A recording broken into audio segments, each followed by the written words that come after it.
I ran the Covid-19 vaccination distribution program for Johannesburg. Really? And that was the biggest thing for me. They were like, it's a big task. Are you willing? I was like, yes, give it to me. So what did your day-to-day look like? I got LBW and Yoli was on 49. Oh, She didn't make her 50. oh no, because you got out. Yep. And how did you I feel? got out and I was like, oh my word, your age is against you. At 27, your age is against you. So of course I was like, no man. Did these people not consider my age in the past? So they were just making excuses the whole time.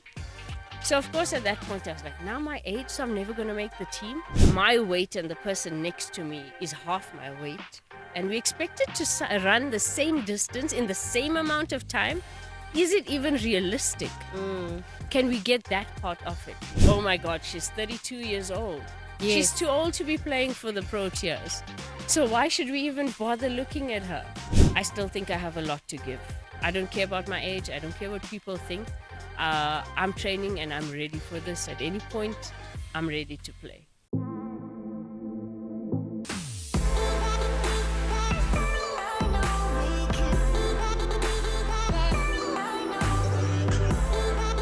Welcome to the Pitchside Podcast, the home of authentic cricket conversations with me, Mr. Hopo. Hello and welcome to the Pitchside Podcast, the home of authentic cricket conversations. Now, before I introduce my next guest, I'd like to urge you to like, comment and subscribe. Be part of the community because, of course, we keep growing after every single episode. So like, comment and subscribe. Now that you've done that, happy to introduce my next guest, Jameelah Shaikjee. We know her from the Lions cricket setup. She plays for the women's team and she's selfless. She is passionate about the game of cricket, but also she refers to herself as the, what do you call yourself, Jameelah, again on Instagram? What's your famous line? You are a Legal drug dealer. She calls herself a legal drug dealer, and I guess we'll find out a little bit more about what she means about that.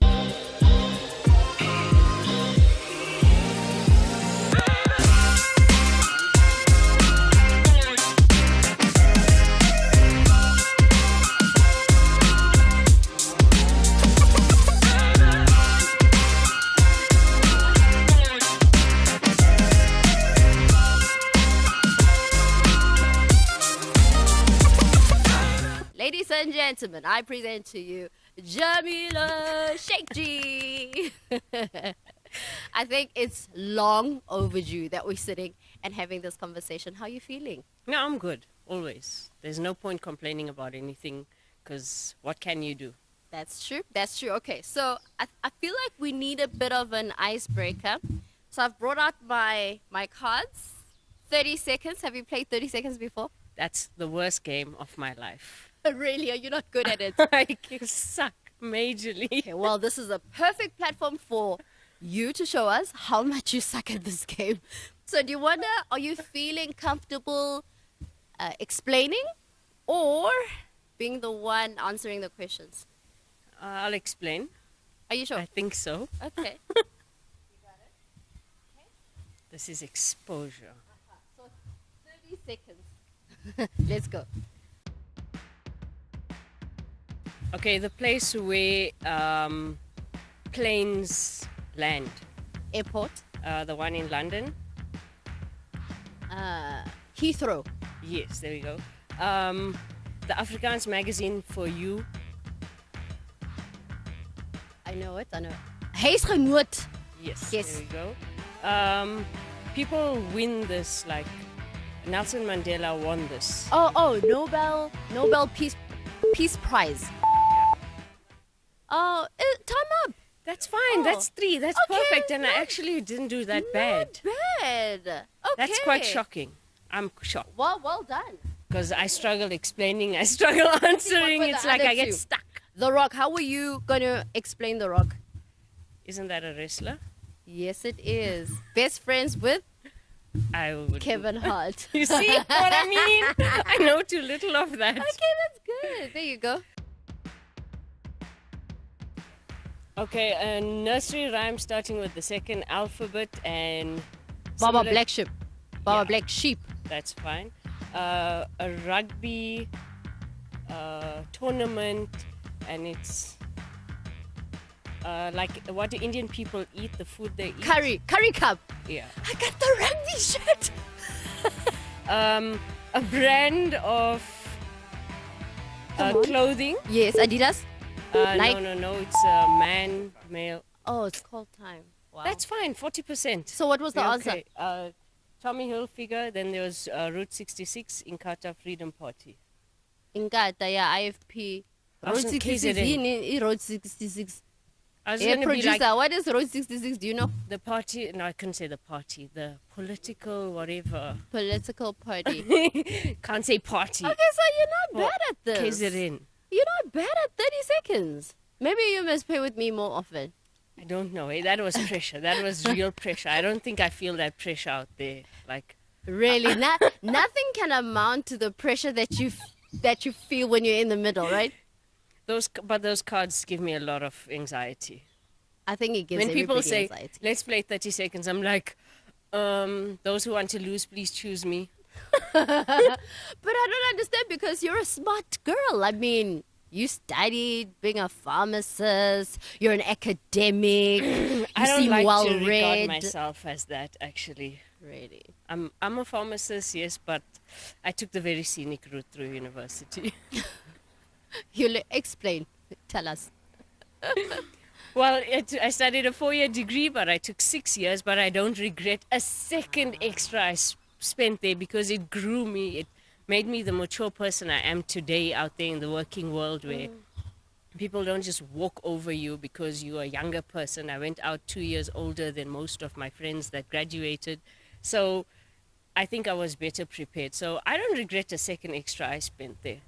That's good. And I guess we'll delve a little bit more onto your studies and how you decided to go into pharmacy. But let's backtrack. The love for cricket. I know you started playing cricket very late, at 16 years old. But what's your fondest, earliest memory of the game?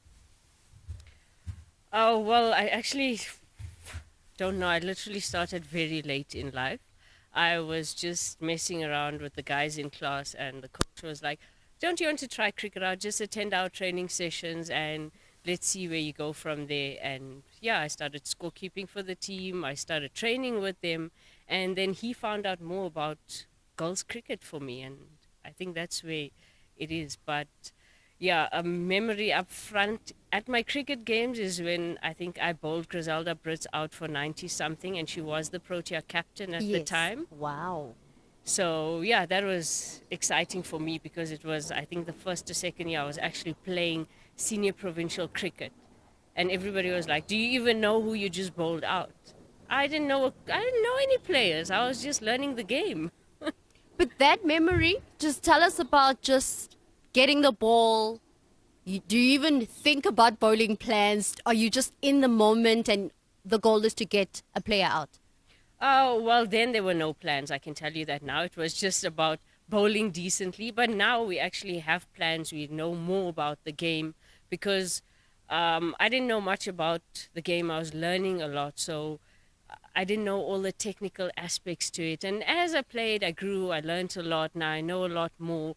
I plan more for people. So if I know I'm playing a specific team, I'll check their footage. I'll see if I got them out before, what's the most likely way I could get them out, those kind of things. But back then, no thinking, just playing. You're 16, you're playing with the boys. I know you shared a story off camera about how they just called you. They're like, you're scoring? And they're like, Jabs, come play.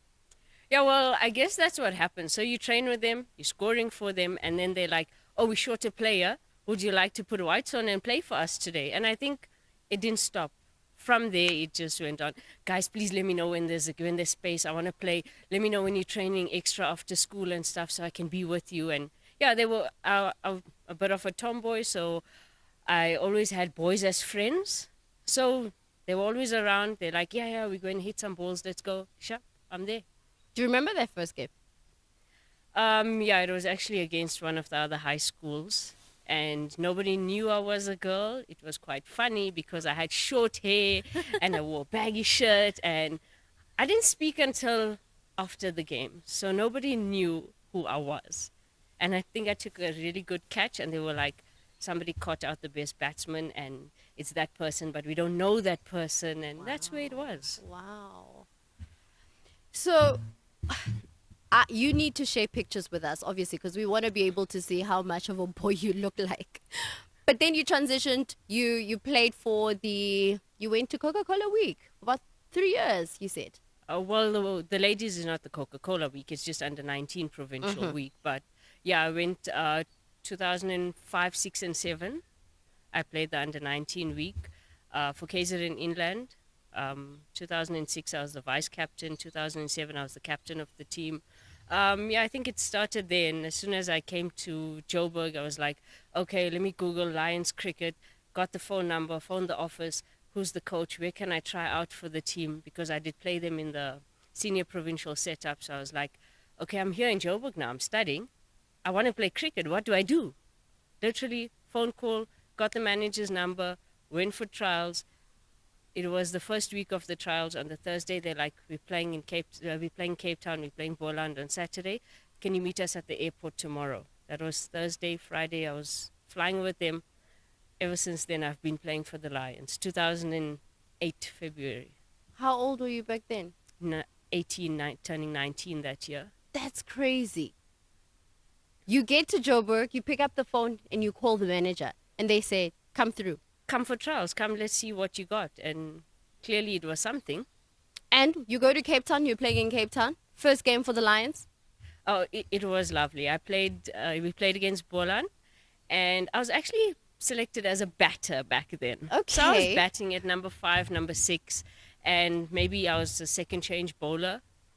But yeah, the batter back then, we didn't bat till past 5 at the Lions, so I hardly got to bat, and I was like, I really want to play. And then Kirsty was the captain at the time, and she was like, didn't you bowl against me in KZN? And I was like, yeah, I did. And she's like, so can't you take the new ball at some point? So eventually, after a few games, it transitioned into me taking the new ball. So yeah, that's how I started bowling and being an upfront opening bowler, and that's how it started here. And your journey with Lions, you've been part of the setup for how many years? Well, this is the 16th season. That's crazy. And how would you summarize your journey with Lions? Well, women's cricket has evolved. So I'm not going to say it's just Lions, but it's cricket around the country has evolved. I've played here for a long time. As females, we didn't get a lot back in the day, but I'm so glad that now we get almost a mirror image of what the men get. So those kids don't realize what they're getting now, that it's a huge amount of things. But for us, it's like, oh my word, we get similar kit. We get more than just a white playing shirt and a cap for the season. That's what we got for the season. We might have to have used it for 2 seasons because that's how limited everything was. We didn't get to train at this beautiful stadium that we get to train at now. It was at random clubs that would offer us their fields to train and play provincial games at. But the transition is immense, and Lions, they have put in a lot into women's cricket. Like, they've given us a lot to play with, in a sense, whereas other provinces, I don't think they get as much exposure as we do. And it's not just now when the system became professional that we're getting similar to what the men are getting. It's been for the past 2 or 3 years that Lions Cricket has been inviting us to all the events that the men go to. Like, I've been to so many dinners and golf days with the men. And it's like, oh yeah, men's team, women's team. We're the same. So it's lovely that we get that same exposure, same treatment. But of course, it won't be exactly the same. But we must also understand as females that we have a lot to give before we get all this. There's the backdrop of AfriPure. Your face is on that lovely billboard, stadium billboard. Do you remember the shoots? Do you remember even hearing about AfriPure coming in and sponsoring the ladies? Yeah, well, AfriPure is very active with us.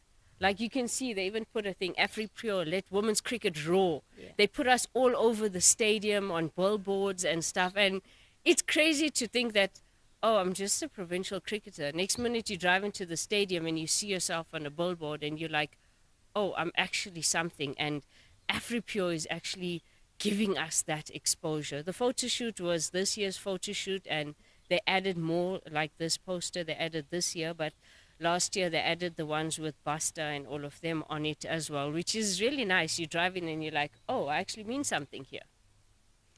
So during your journey with Lions, but there was a time where you had to make a decision to pursue being a pharmacist. Talk us through that journey in between playing cricket and also having to study. Well, as I said, I did come here in 2008 to study. Came here to study pharmacy, Wits Medical School, and yes, there were a lot of challenges. It is a 4-year degree, full-time degree, but the beauty of it back then, cricket was not professional for women. So we literally had scholars, students, and working class people. So our training would run from 5 to 7 in the evening. So straight from campus, go to training 2 to 3 times a week. Weekends you would play games, and that's how it was. It was very difficult at times to balance the studying and the sport. A lot of people were like, yeah, you're struggling at campus because of the sport, not realizing that the degree could actually be very challenging. And to me, books are a lot. I do not like to read. I do not like all this literature in front of me and having to absorb all of this. So it was a real challenge, but playing cricket, I think, is what got me through the degree, because it was my release. I would be like, yes, I have to be at campus till this time, and after that it's cricket. So I'd be like, yes, I have to be there. I'm be in class right till the end, and straight from there to cricket. I might get to cricket 15 minutes late, but it's happening. As I said, I took the scenic route, 4-year degree. I took 6 years. I did repeat some subjects, but with a degree like pharmacy, you can't carry subjects over. So if you fail 2 subjects, you have to repeat the entire year. So you might only be doing 1 subject for the year, and that's what you have to do. Jeez. But yeah, I consider myself have done masters in those subjects. So I don't regret a second extra I spent there. It has matured me, grown me into the person I am in the working world today. And yeah, cricket helped with that as well. Pharmacy helped with cricket, cricket helped with pharmacy. I think that's where we have to understand that you need that balance. And there wasn't a point at all where you wanted to give up one for the other. So I was also playing varsity soccer at the time. So I played 4 years of varsity soccer, and when it came to my final year of studying, I was like, I really want to play cricket, soccer, and finish pharmacy, and I had to choose. So I dropped soccer because cricket I was playing it at a higher level at the time. And soccer, I was loving it as well, but I was like, okay, I can make something out of cricket at some point because it is a higher level anyway. So let me do that. So I played cricket and I finished pharmacy. Some people didn't know I was playing cricket in final year because they were blaming cricket for some of my failures. Oh, I see. So what was it like to have to graduate and finish and be standing there on the stage, your name being announced, and finally you had graduated? Well, I was actually in awe. I was like, has this day actually come? Am I going up there? They're going to say, Beef Farm Jameelah Shaikjee. I was like, oh my word, this is real. It's actually happening. But yeah, I think sometimes you don't realize when you're growing up that you might become something. Like people in school were like, oh, she's smart, she's clever. I was the head girl and stuff in school. So they're like, she's going to become something. I didn't see that something happening when I was there in school. But then when I graduated, I was like, oh my gosh, I'm actually a pharmacist. I am done studying this degree. I've become something. I have a degree to my name now. I'm still playing cricket. Now it's about actually finding a job. Yeah. So why do you say that you didn't see yourself becoming someone during that journey? I don't think it's not becoming someone. I had no idea what I wanted to do. Okay. So that's where I was like, I need to study something. I need to become something. But what do I actually do? Coming from an Indian family, there's restricted things you're allowed to study, if I may say. What are those? So if you look at a lot of Indians, it's like engineering, accounting, law, or medical degrees. that's where you're heading. So when you look at that, it's like, okay, if I'm looking at these, what must I do? At the time, my dad was actually checking newspapers for jobs, because you checked in the newspaper for jobs. And he was like, I think we should apply for pharmacy for you because there's a lot of jobs in pharmacy at the moment. I didn't think of it like that. I was like, okay, fill in the forms, I'll sign it, whatever. Come December, results come out, get a message saying you have been accepted to study pharmacy at Wits. Oh, okay.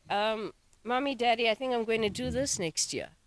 But then now that you've studied the course, you're in the profession, is it something that you love and enjoy? So pharmacy is broad. There's so many different things you can do in pharmacy that I don't think people realize that it's not standing behind a counter and counting pills. Because that's what we often It think about. is not that at all. That's not what I do. I can do that at times, but that's very limited for me. I prefer doing everything else. I work for the Department of Health. I work under Johannesburg District.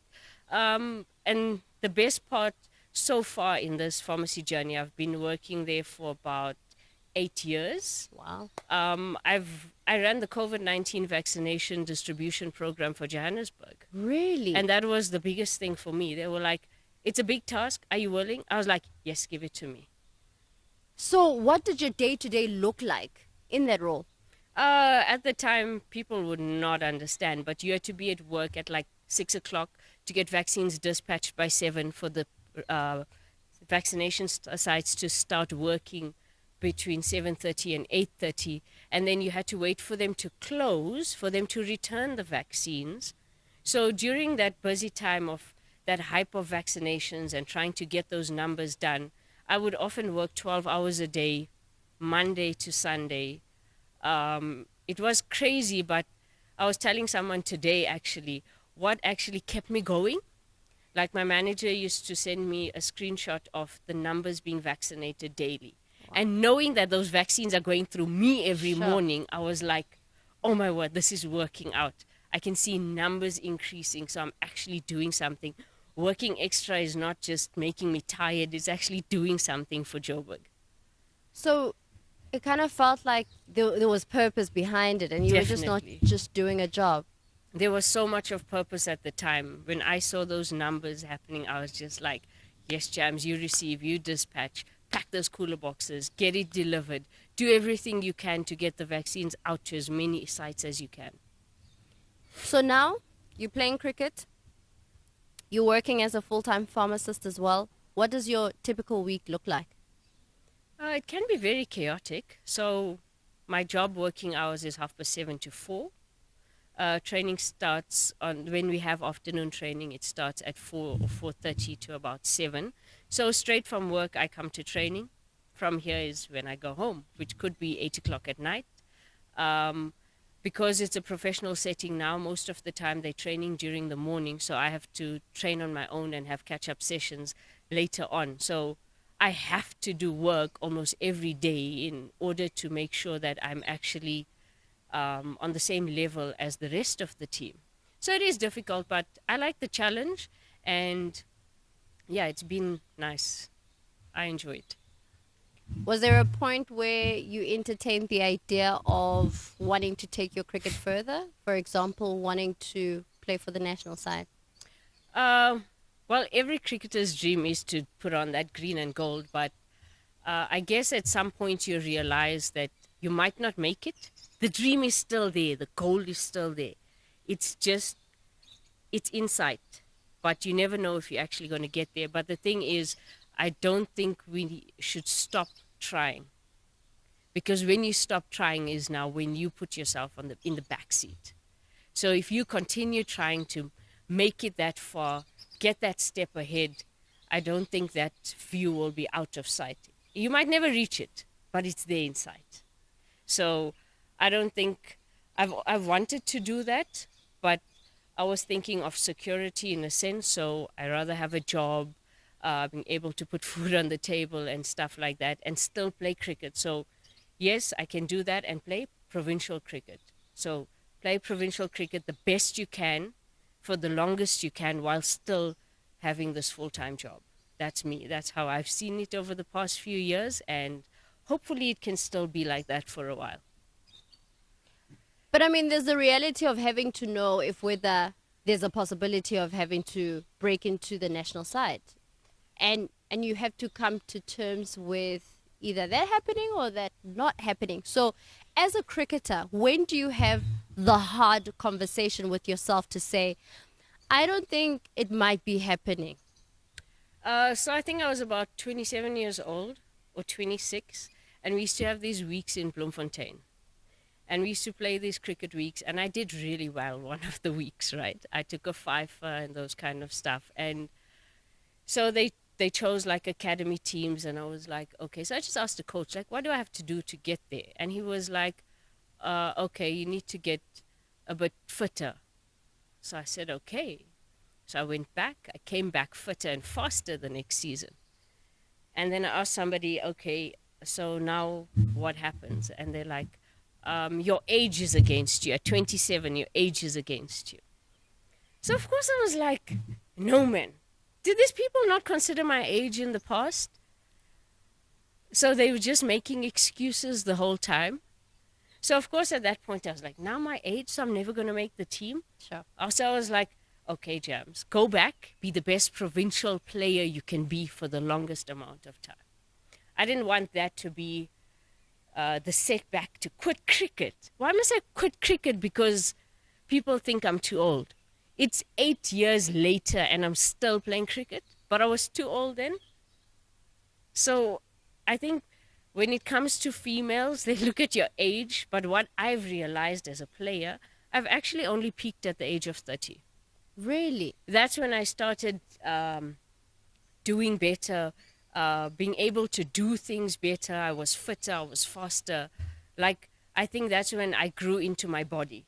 Basically, I realized my limits, how to train, when to train, why I'm training certain things. So now you can literally put me on the track and I'll bowl you 10 overs because that's what my body is conditioned to do. I've trained myself as a bowler to bowl 10 overs for you because we play 50 over cricket most of the time. So I was like, I'm going to maintain that. I'm going to keep my body in that condition so that I can always bowl that 10 overs. And thankfully, in the past 18 and 19 years that I've been playing cricket, I've only had one injury, and that has been in the past 2 years. Obviously, it's important to have a good exercise regime, right? And that prevents injuries most of the time. So what does your week look like? When you're going to the gym, how often do you work out? What do you focus on? How do you have that stamina in the middle? Well, every day I try and train something different. So like, for example, today I was in the gym, I did core and arms. The other day, on Tuesday, I was running. On Monday, I did some legs. Like tomorrow, I'm planning to bowl, but I batted Monday and Tuesday for half an hour. So I make sure I do something in order to keep that going. The injury came about because I was overworked that season. We had a lot of injuries in the team, and only when I spoke to coaches after the season about my injury, I spoke to some of the male coaches around, and they were like, and I said, I've got an overuse injury. And they're like, what do you mean overuse injury? And I said, I've been bowling 54 overs a week, 40 overs worth of training and 14 overs on the weekend. And now I'm injured. Sheesh. And the coach was like, that's definitely overuse. Yeah. And then when I spoke to some of the guys about how many overs they bowl during the week and stuff, they were like, maximum 25 overs. Sheesh. And that's when I realized I was definitely overworking myself. But at the time, I was fit and I felt like I was flying. So I was going with it and nobody was there to stop me. They were just like, you're doing well. Okay, you want to go. Keep going, keep going, keep going. And eventually it ended up in an overuse injury. But yeah, it had me out for a few games here and there in the past 2 seasons. But I think I'm perfectly fine now. I get a pain here and there if I overwork myself. So it's important to know the limit.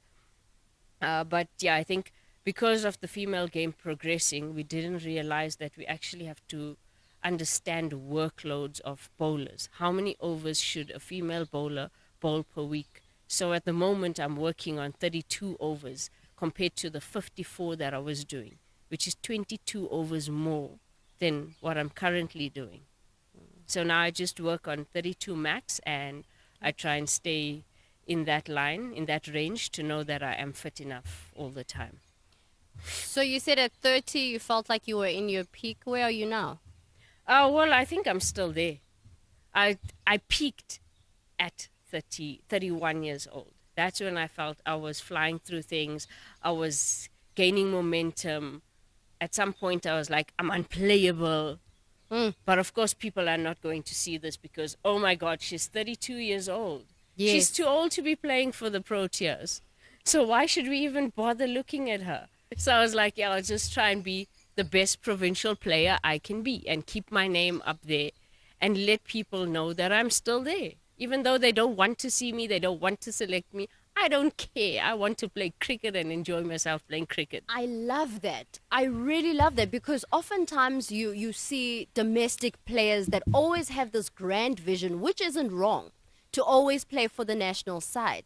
But sometimes we forget that there are certain players that will always play in the domestic setup.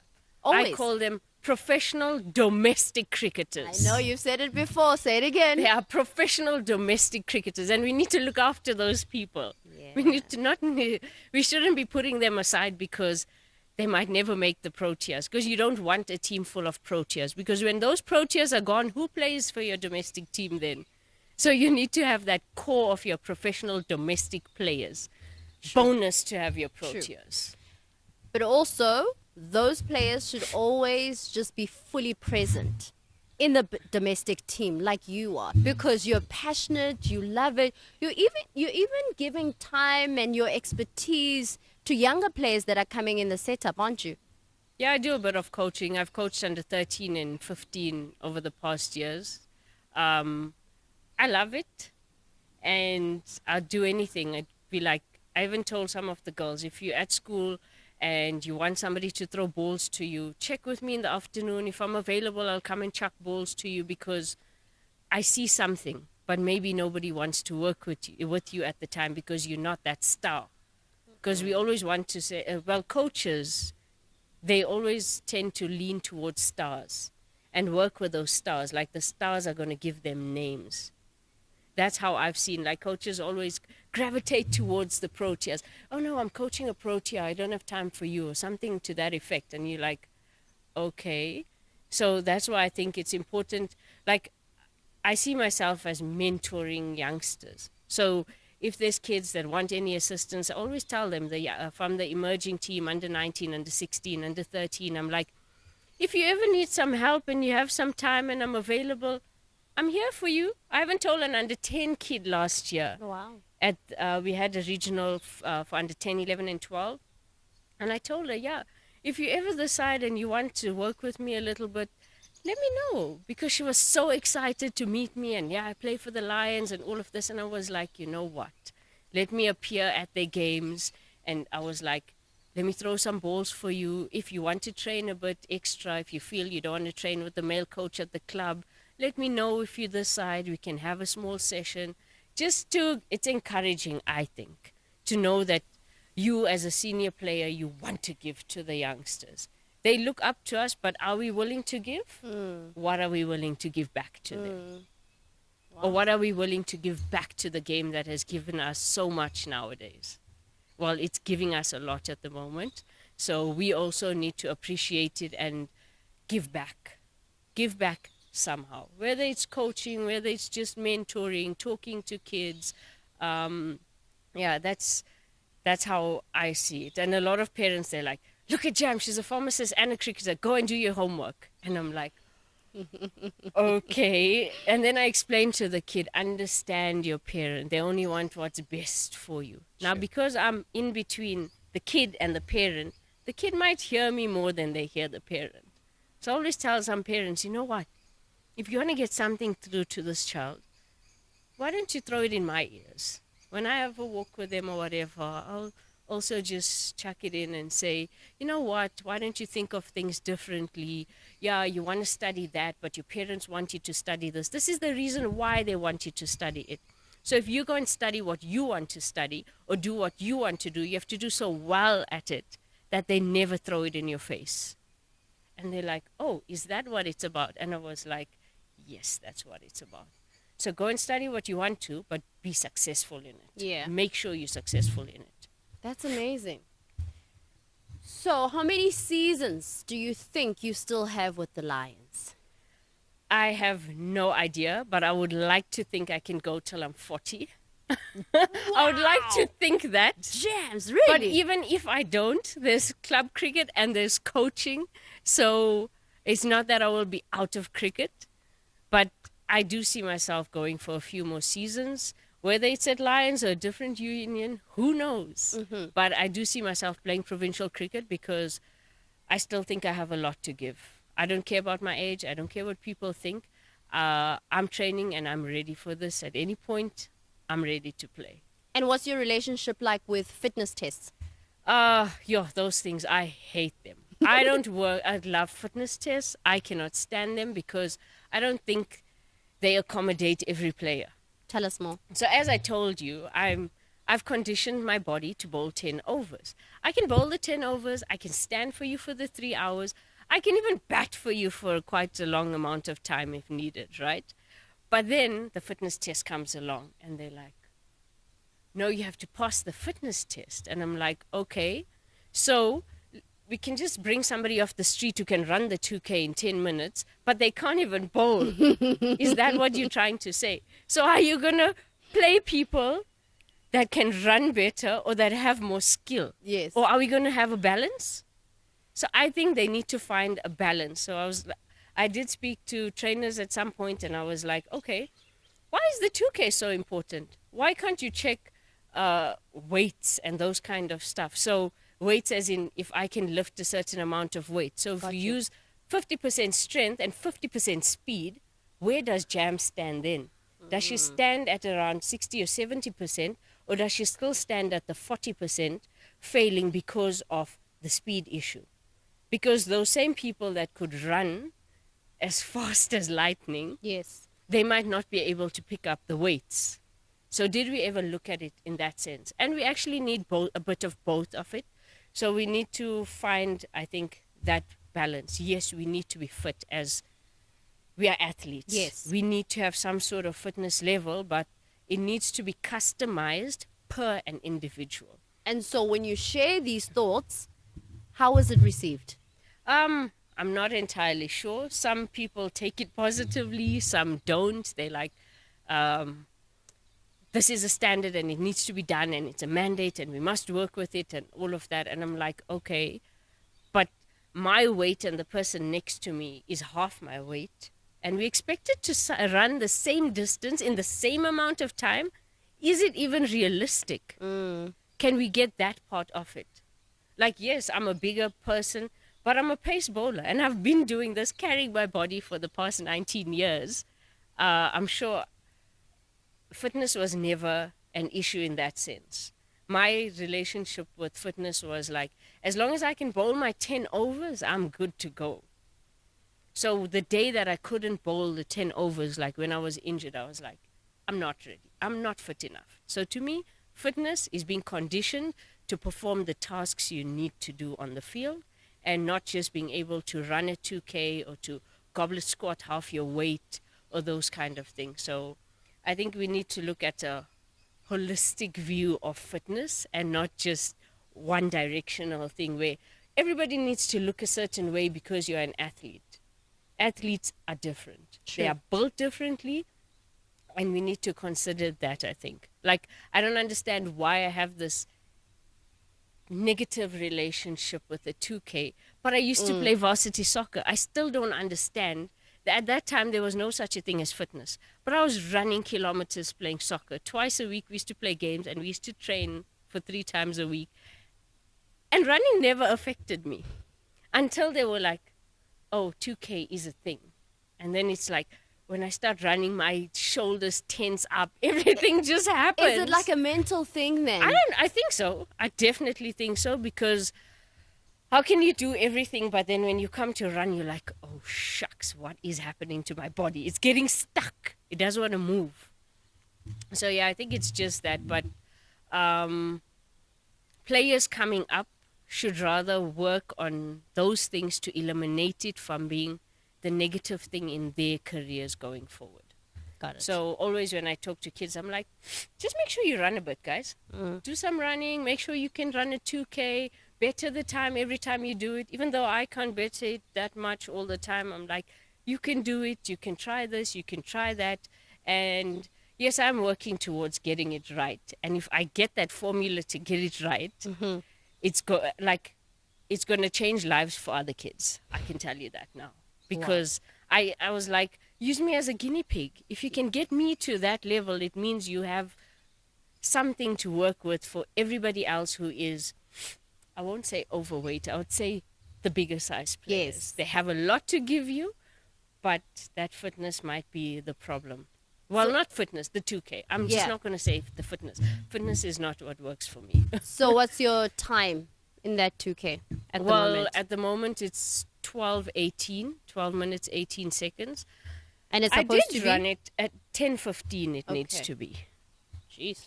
So I never ran in my life until they said we have to start running 2Ks. And 2Ks didn't ever matter. I finished it. I always finish it. It's not that I don't finish it. It's just that I struggle with the time. It's like some demon comes and holds me back when I'm trying to run. They're like, James, you're not going to get past this line. But anyway, yes, I always do it. I always finish it. I try and better my time. So before I got injured, I was at quite a good time. I was at 11 minutes. I think that was the best ever. And then I got injured. So now I feel I need to get back there. But it's taking a while. But I think it might get back there. I have hope that it's going to get there. Even if Okay. other people don't have hope in me, I have hope that one day I'm going to get to 10 minutes. Yeah. Okay, well, we So look even if forward I'm to not that. playing cricket in 10 years' time and I get to 10 minutes, I'm sorted. It will still be an I'll be like, achievement. yeah, I've I achieved did it. I don't care how many years it took me. I've done it. So before we wrap up, obviously we've got this backdrop Yeah. of the DP World Wonders. Tell me what's one of the fondest memory that you have in this particular stadium? Yo, that's a hard one, eh? Why are you asking me such difficult questions? Do you know? I would imagine you've got many memories, eh? No, we didn't. We didn't play here a lot in the past. So That's very true. But quite recently, we've had more women's games here. yeah, we've played a lot. So I think actually we were playing one of the provincial games. I can't even remember the team it was. And we were in trouble with batting. We were in trouble with batting. And I bat at number 11 for this team. And I made almost a 50 partnership, I think, at a 10th wicket partnership with Yoli. And I think that day showed us that from number 6 to 11 made 120 runs for the team, of which actually made us win that game. Wow. If the middle order and bottom order didn't stick it out, it would have been actually tragic for us to lose that game that day. And I think I was just like, I believe in the bowlers so much. Like sometimes I tell the bowlers, I'm like, guys, we're a team. The batsmen think they're a team, we're a team. Believe that we're a team. So even when we're bowling in the nets, I'm like, guys, let's help each other. Yes. Because today, if I can play and you can't play, I must be able to fill the gap. You must be able to fill the gap for the next person the next day. So I think that's also very important. But yeah, that day we stuck it out. It was really tough to make those runs at the back end. And the crazy part was I got LBW and Yoli was on 49. Oh, She didn't make her 50. oh no, because you got out. Yep. And how did you I feel? got out and I was like, oh my word, I'm so sorry. You almost made a 50 and because of me, you didn't make this 50. Like, how could I do that to someone? I was feeling horrible that day. I was like, oh my word, I just robbed her off a 50. But what was her reaction? How did she She feel? was like, Jams, you do know I was on 49. Oh eh?" no. But we had a 50 partnership, so that meant something, right? Okay. I was like, I'm so sorry. I didn't do this on purpose. I would never get out on Yes. purpose because I want to bat Even though I bat at 11, I want to bat. Yeah. I always tell people, they're like, oh, yeah, what number are you batting? I'm like, excuse me, our team bats to 11 because I'm there. We bat to 11. I'm there. Even if I'm on the bench, we bat till 13, I'm there. Well, some people don't know, but I started as a batter. I used to open the batting for KZN Inland. So you are a batter, girl. So I'm just like, you can't rate me as a bowler only. Are you crazy? Even though I bat you're at an 11. all-rounder. Yeah, I'm an all-rounder, but an all-rounder at 11 because I want to bowl with that new ball. Yeah. Bowling with that new ball makes you bat down there. I love it. I love it. To wrap up, Jams, what would you love to be remembered as from your team here at Lions? Well, actually, a lot of them call me the father of the team because if there's any issues, if they need anything, they're like, if you need anything, go to Jams. A tissue, a sweet, whatever you need, just go to Jams and she's going to help you some way. If she can't help you, she's going to find somebody to help you. So I think being remembered as the person everybody could rely on. Wow. Not just on the field, but off the field as well. If you have a flat tire now when you go out, I'm there to change your tire. I'm there to help you, whatever it is. That's beautiful. I'll jumpstart your car for you. I don't have an issue. We played a game the other day. The opposition's coach gets in his car. I open my window. I'm like, Coach, is it a dead battery? It's like, yeah. I was like, I'm going to help you in 2 minutes. Turn the car around, pull out my jumper cables, jumpstart him. It's good to go. Wow.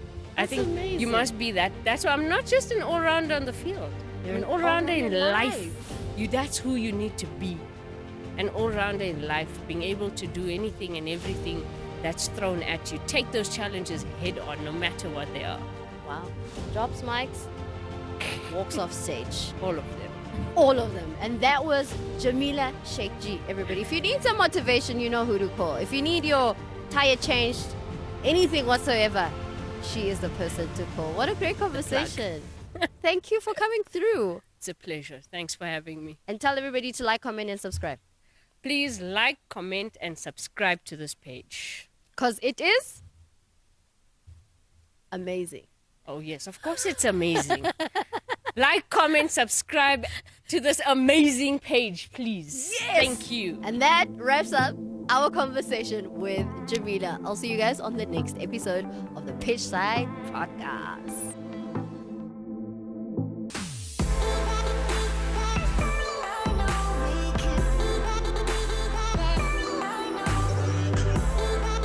Welcome to the Pitchside Podcast, the home of authentic cricket conversations with me, Mr. Hopo.